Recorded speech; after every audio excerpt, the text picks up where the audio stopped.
왜 나오시려고 했는지는 전 몰라요. 제가 너무 걱정이 돼가지고 한 거예요.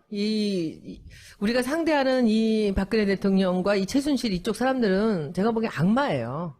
지금 이렇게 얘네들이 프레임을 씌우면서 고영태 얘기를 하는데, 고영태가 뭐 어쩌고저쩌고 하는데 이 얘기를 해야 되겠더라고요. 자기들 주장이죠. 고영태가 거기서 일을 했었던 고영태라는 사람하고 자기가 불륜이라고 이걸 주장하고 나오냐고요. 이거는 상식적으로 틀린 일이잖아요. 왜냐면 감추고 부끄러운 일인데 그 얘기를 대통령 변호인단이 얘기를 하고 그것을 또 이 변호인단이 다 찾아서 얘기를 하는데 그때 제가 머릿속에 이렇게 딱 전기가 딱 오는 거야. 이 사람들이 이걸로 없는구나. 뭘 다른 걸 덮으려고. 그렇지. 네. 그래서 이 사람은 이렇게 나쁜 사람이고 못 믿을 사람이다. 근데 그 못 믿은 사람하고 불륜한 그 여자는 뭐고?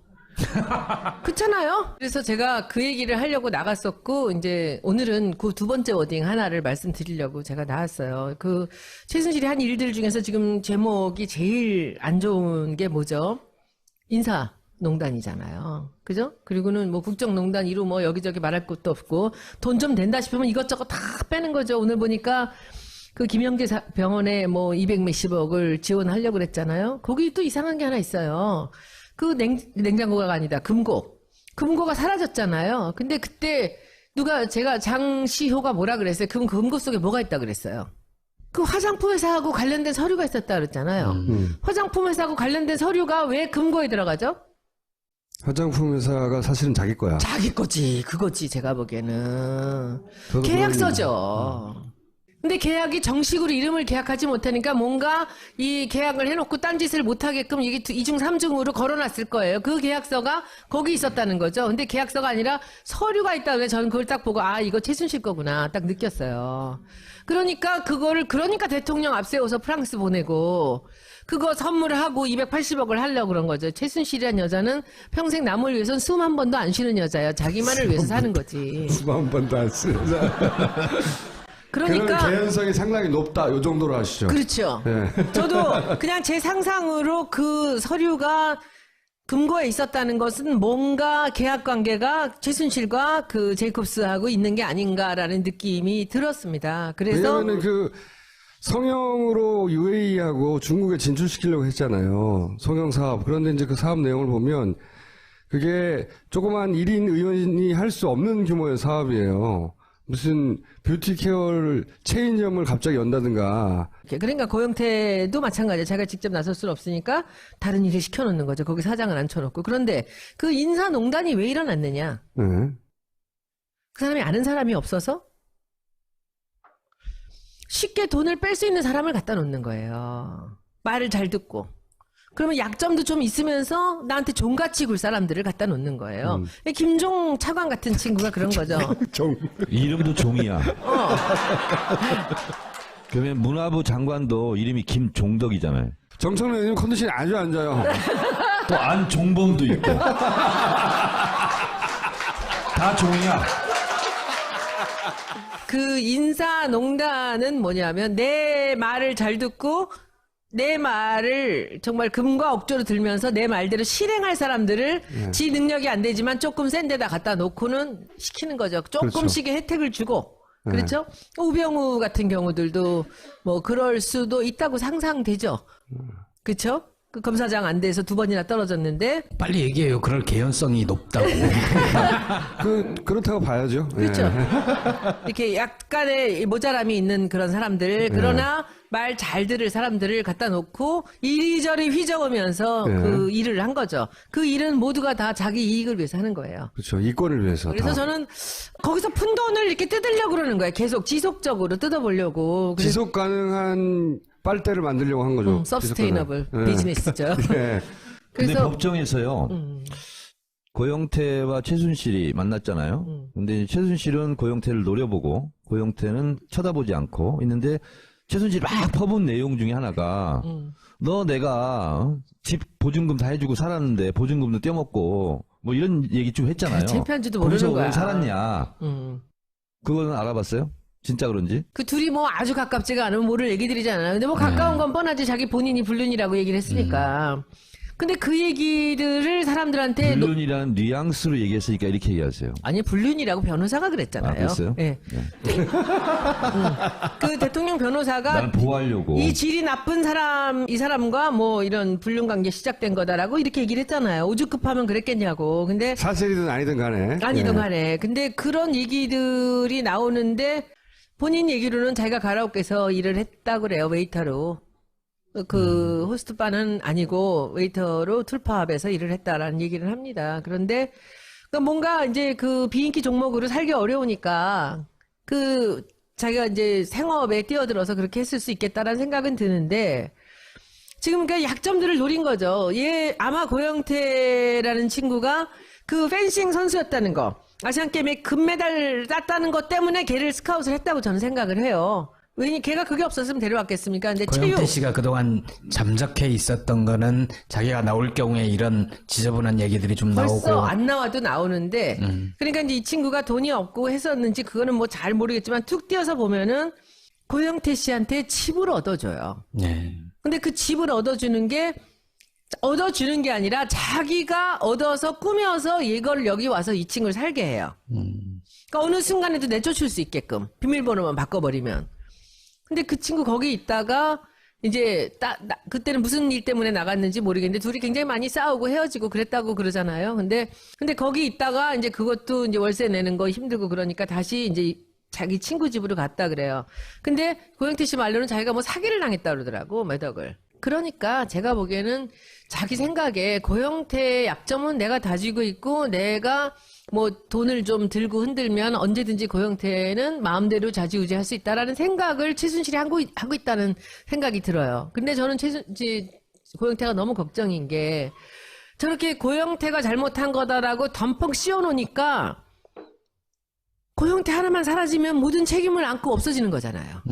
그게 저는 걱정인 거예요. 그래서 나와라라고 얘기를 계속 하는데 본인이 안 나오는 거예요. 노승일 씨는 똑같은 순간에 같은 날 만났거든요. 제가 점심 때. 그런데 딱 나왔는데 그날로 노승일 씨는 그날로 나왔어요. 그래서 제가 제일 먼저 총수님을 소개했잖아요. 이 노승일 인터뷰 하십시오라고 하고 그리고 오픈하고 방송은 많이 나가라. 방송 나가는 것도 그 김어준 총수한테 물어봐서 그 때하고 어느 방송 나갈지를 정해서 많이 나가라. 근데 지금은 자유로워졌다 그래요. 맞아요. 그리고 뭐 형형 하면서 자기들끼리 이제 다니더라고. 뉴스 공장에서 거의 뭐 터졌던데요, 방언이. 실제로 노승일 씨가 역할도 많이 했고, 근데 고영태 씨 같은 경우가 굉장히 중요한 키맨인 게 제일 많이 알고 있죠. 오래 만났고. 네. 근데 고영태 씨 지금 심리적 상태는 어때요?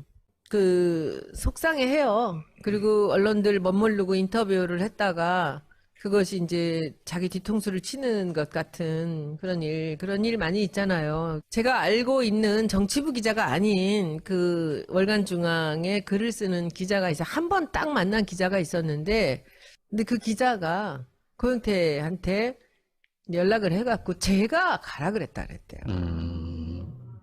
그래서 전 너무 깜짝 놀란 거야. 그날 점심 먹으면서 제가 그 사람을 만나라 그랬다고 해서 자기는 믿고 만났다는 거예요. 근데 그렇게 길게 인터뷰가 나왔는지 몰라요. 그래서 제가 그 자리에서 전화를 걸었어요. 그 기자한테.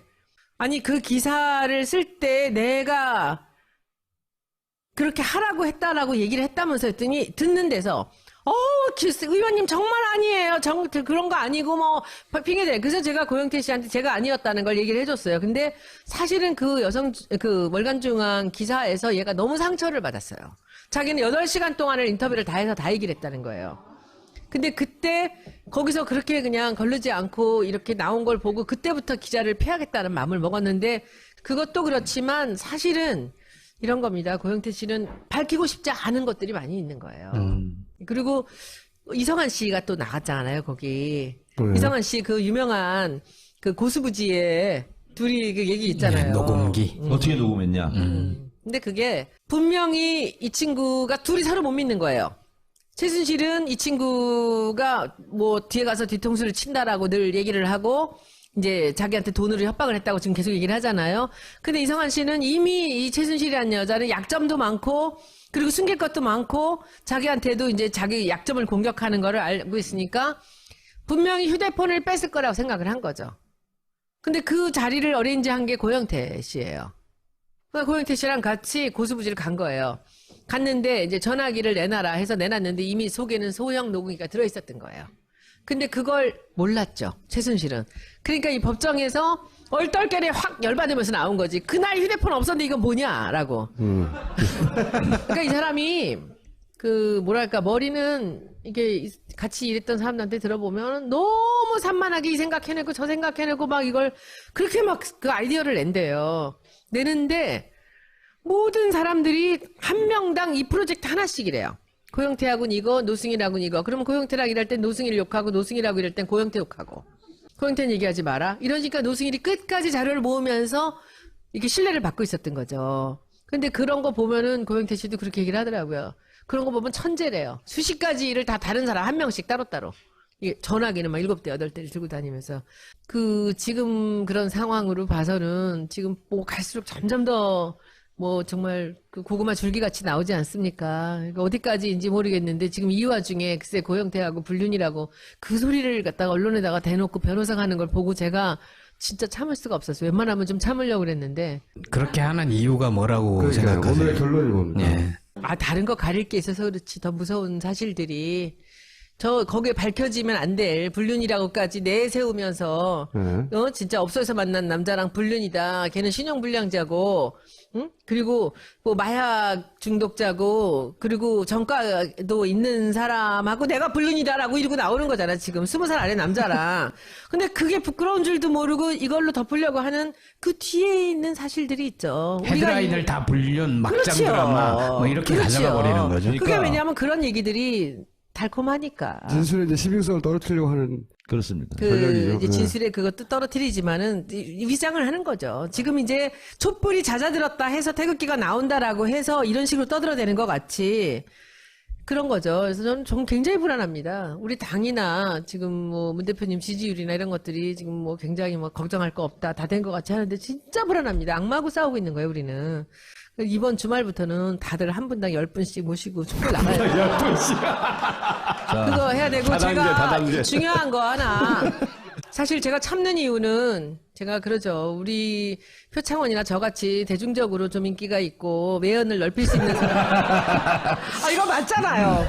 이런 사람들을 쳐내려고 하는 사람들이 있어요. 그리고 저는 그 로텐더 홀에서 새누리당 의원들이 50명 이상이 나와가지고 3선, 4선 의원들이 표창원을 하라고 이게 써 있는데 정말 저 사람들은 도대체 저 사람들 머리는 뭘로 돼서 이 창피한 줄도 모르게 나오나. 근데 더 웃기는 건 뭔지 아세요? 6개월 징계를 그 다음날 했잖아요. 이 당이. 그런데 그 다음날 또 나왔어요. 의원직 사퇴시키라고. 의원직 사퇴시키고 그 밑에 또 하나 있어요. 표창원을 영입한 문재인도 사죄하라야. 근데 그걸 하는데 우리 당이 가만히 있는 거예요. 전 참을 수가 없는데 진짜 참았어. 그때도. 그럴 때는 안 참아야 돼. 아니야. 참으면 안 돼. 왜냐면 나까지 같이 그냥 이 사람들의 타겟이 되면은 문 대표님한테도 좋을 게 없고요. 앞으로 우리가 정권 교체에 좋을 게 없어요. 그리고 이제 오늘 제가 마지막으로 이 수정할 게 하나 있는데 제가 지금 홍보 본부장으로 돼 있잖아요. 제가 안 할 거고요. 제 위에 진짜 센 사람을 제가 모셔올 거예요. 이제 굉장히 유능하고 저보다 나이도 한두 살 더 많으시고 정말 이 업계에서는 그분이 위원장하고 그냥 본부장 하면 돼요. 아니 그분을 본부장 시키고 저는 그냥 부본부장 해도 되고 일은 제가 다 할 거예요. 제가 왜냐하면 표창원 사태를 보면서 제가 탑에서 싸우면 안 되겠다는 생각을 했어요. 저는. 자, 이제 들어갈 때가 된 것 같고요. 손잡고 들어갔어요. 지금은 모든 것을 다 뒤로 하고 거두절미 불문곡직 닥치고 탄핵입니다. 촛불. 네, 닥치고 다시 나가서 촛불. 100만을 보여줘서요. 첫날 촛불 같이 이제 날씨도 풀리니까 여러분들 한 사람당 10명씩 닥치고 탄핵! 화이팅!